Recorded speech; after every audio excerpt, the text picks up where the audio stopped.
অসম গণ পৰিষদৰ ছাত্ৰ সংগঠন অসম ছাত্ৰ পৰিষদৰ প্ৰথম প্ৰতিষ্ঠা দিৱস আৰু উদ্দেশ্যে আজি জিলা পুথিভঁৰালত দিনজোৰা কাৰ্যসূচী আয়োজন কৰা হৈছে। প্ৰতিষ্ঠা দিৱস ছাত্ৰ পৰিষদৰ প্ৰথম প্ৰতিষ্ঠা দিৱসত উপস্থিত থাকিব অগপ সভাপতি অতুল বৰা, কাৰ্যকৰী সভাপতি কেশৱ মহন্তকে ধৰি কেন্দ্ৰীয় নেতৃত্ব। প্ৰতিষ্ঠা দিৱসৰ লগত সংগতি ৰাখি ছাত্ৰ পৰিষদৰ সদস্যসকলে গণেশগুৰিৰ পৰা আমবাৰীলৈ উলিয়াইছে বাইক ৰেলী। আৰু পোনপটীয়া সম্প্ৰচাৰ আমাক দেখুৱাব আমাৰ সাংবাদিক পাৰ্থ প্ৰতিম ঠাকুৰীয়া। পাৰ্থ, আপোনাৰ ওচৰলৈ আহিছোঁ।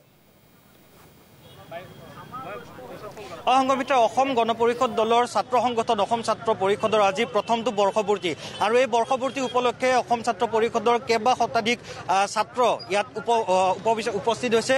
গণেশগুৰিৰ পৰা তেওঁলোকে আমবাৰীৰ যি অগপৰ মুখ্য কাৰ্যালয় আছে তালৈকে তেওঁলোকে বাইক ৰেলী কৰিব। ইতিমধ্যে গুৱাহাটীৰ কেইবাটাও প্ৰান্তৰ পৰা কেইবা শতাধিক ছাত্ৰ ইতিমধ্যে আহি ইয়াত উপস্থিত হৈছে আৰু তেওঁলোকে ইয়াৰ পৰা বাইক ৰেলী কৰি তেওঁলোকে আমবাৰীস্থিত অগপৰ মুখ্য কাৰ্যালয়লৈকে গতি কৰিব আৰু তাৰ পিছতে তেওঁলোকে তাৰ পৰা তেওঁলোকৰ দলীয় সভাপতি অতুল বৰাৰ সহিতে আমবাৰীৰ পৰা তেওঁলোকে জিলা পুথিভঁৰাললৈকে তেওঁলোকে আন এটা সাংস্কৃতিক শোভাযাত্ৰা কৰি তালৈকে গতি কৰিব। আৰু এই মুহূৰ্তত যি গণেশগুৰি পেট্ৰল পাম্পৰ সমীপত তেওঁলোক সমবেত হৈছে। কেমেৰা পাৰ্চন দেৱাংগত আছে দেখুৱাইছে গুৱাহাটীৰ কেইবাটা প্ৰান্তৰ পৰা কেইবা শতাধিক ছাত্ৰ অসম ছাত্ৰ পৰিষদৰ সদস্যসকল ওলাই আহিছে আৰু অসম গণ পৰিষদৰ যি ছাত্ৰসকলক একত্ৰিত কৰি ছাত্ৰসকলক ৰাজনীতিৰ পথাৰখনত তেওঁলোকক সুশৃংখলভাৱে আগবঢ়াই নিয়াৰ বাবে তেওঁলোকে যি পৰিকল্পনা হাতত লৈছিলে এবছৰ পূৰ্বে আৰু তাৰ এবছৰ পূৰ্তি আজি হৈছে। ইতিমধ্যে কেইবাগৰাকীও ছাত্ৰ পৰিষদৰ কেইবাগৰাকীও নেতৃস্থানীয় ছাত্ৰ ইতিমধ্যে উপস্থিত আছে। তেখেতসকলৰ পৰা জানিবলৈ চেষ্টা কৰিম প্ৰথম বৰ্ষপূৰ্তি শুভেচ্ছা থাকিলে পৰৱৰ্তী কাৰ্যসূচী কি হ'ব, আজি ইয়াৰ পৰা বাইক ৰেলী কৰিব, তাৰপিছত দিনজোৰা কি কাৰ্যসূচী আছে। আজি অসম ছাত্ৰ পৰিষদৰ প্ৰথম প্ৰতিষ্ঠা দিৱস হিচাপে আমি দিনজোৰা কাৰ্যসূচী লৈছোঁ। আজি ইয়াৰ পৰা প্ৰায় 5 শতাধিক বাইকেৰে আমি বাইক ৰেলী এখন ইয়াৰ পৰা ওলাই কেনে এইটো আমাৰ মুখ্য কাৰ্যালয়ত আমাৰ সমাপ্ত পৰিব। ইয়াৰ নেতৃত্ব দিব অতুল বৰা ডাঙৰীয়া আৰু কেশৱ মহন্ত ডাঙৰীয়া। তাৰ পৰা আমাৰ আমবাৰী মুখ্য কাৰ্যালয়ৰ পৰা এটা সাংস্কৃতিক শোভাযাত্ৰা ওলাব। সেইটো আপোনাৰ লেম ৰোড হৈ দীঘলী পুখুৰী হৈ সন্দিকৈ ছোৱালী মহাবিদ্যালয় হৈ জিলা পুথিভঁৰালত সমাপ্ত হ'ব। তাৰপিছত আমাৰ মুকলি সভা আছে। এইখিনি আমাৰ আজিৰ কাৰ্যসূচী।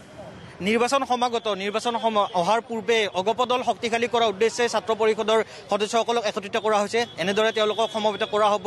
পৰৱৰ্তী পৰ্যায়তো এনেকুৱা ধৰণৰ দলীয় সাংগঠনিক ভেটি দৃঢ় কৰাৰ বাবে আপোনালোকে পদক্ষেপ ল'ব। হয়, যিহেতু অসমৰ প্ৰথম আঞ্চলিক দল হৈছে অসম গণ পৰিষদ আৰু অসম গণ পৰিষদৰ আজিলৈকে কোনো ছাত্ৰ সংগঠন নাছিল। সেয়েহে আমাৰ যোৱা 21 নৱেম্বৰ 2019 চনত শ্ৰীমন্ত শংকৰদেৱ আন্তৰ্জাতিক প্ৰেক্ষাগৃহত অসম ছাত্ৰ পৰিষদৰ জন্ম হৈছিল আৰু আজি অসম ছাত্ৰ পৰিষদে সম্পূৰ্ণ এটা বছৰ অতিক্ৰম কৰিলে আৰু আমি বিভিন্ন ধৰণৰ বিভিন্ন কাৰ্যসূচীলৈ গোটেই পৰিৱেশ কৰিছোঁ। আৰু আজি আমাৰ ইতিমধ্যে উপৰোক্ত বক্তাগৰাকীয়ে কৈ গ'ল আজি কেনেধৰণৰ কাৰ্যসূচী হ'ব। হয়, নিৰ্বাচন সমাগত, যিহেতু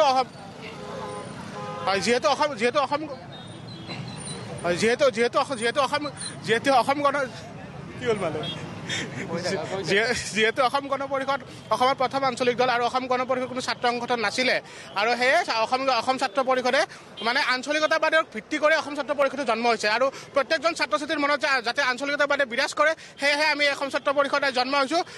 জয় আই অসম! অসম ছাত্ৰ পৰিষদ জিন্দাবাদ! অসম ছাত্ৰ পৰিষদ জিন্দাবাদ!